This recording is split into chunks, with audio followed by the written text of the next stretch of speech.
Well, what you do is, see, both of your feet, what you're used to doing is both of your feet are angled this way. Yeah. When you go ahead and set the leading edge down.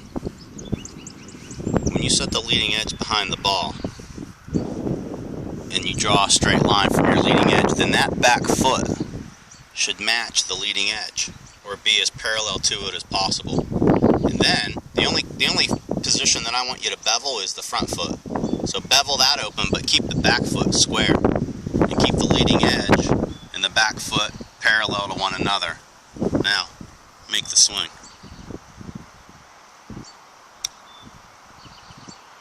Okay, good, not bad.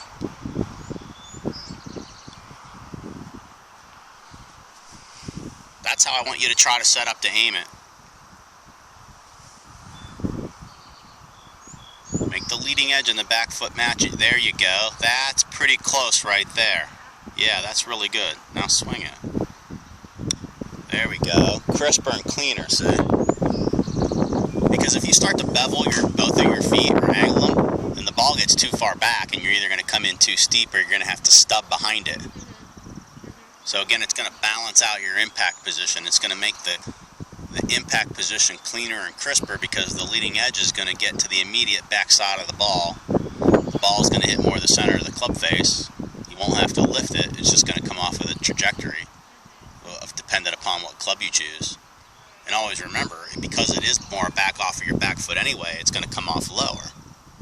If you centered it a little bit, then it should come off a little bit higher. Again, relevant to the club that you use. So let's just say you're using a pitching wedge. Well, the pitching wedge is more off your back foot. It's going to come off lower than if you started to center it a little bit. But, and again, you don't want to change the technique much. The technique basically stays the same. So you're still swinging it back and through. And you're going to keep it very simple. Heck yeah, that's right on. That's perfect right there. Now just swing it. There we go. Perfect. Yeah, and that's okay. But again, judging your distance is one of the things that you have to really try to do. I mean, for me as a teacher, I mean, I'm just trying to say, okay, well, you swing at this position, the ball goes that far. And I can kind of see it, but still you have to feel it. And the hard thing about being a teacher is I don't know what you feel all the time.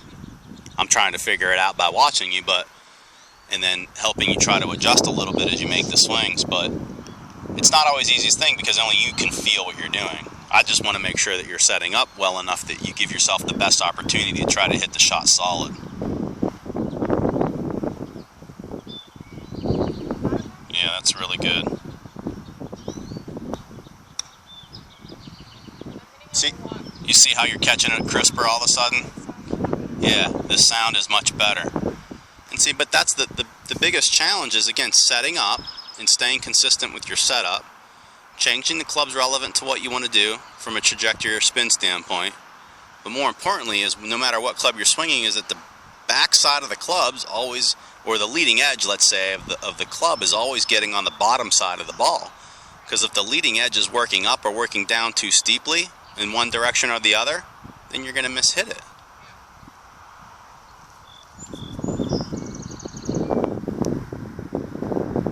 Perfect, good. That's much better. See, now you can hardly... Well, you'll get better at that, but more importantly, strike it solid first, okay?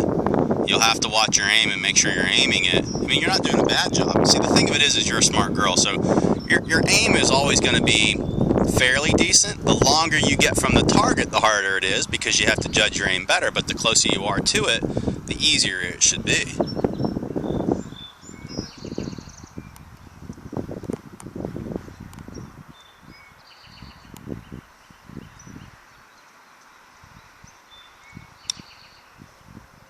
But look, see, you just hit 10 solid crisp shots though, right? So the good thing is if you can chip it solid, then all you gotta do is make sure you aim it better.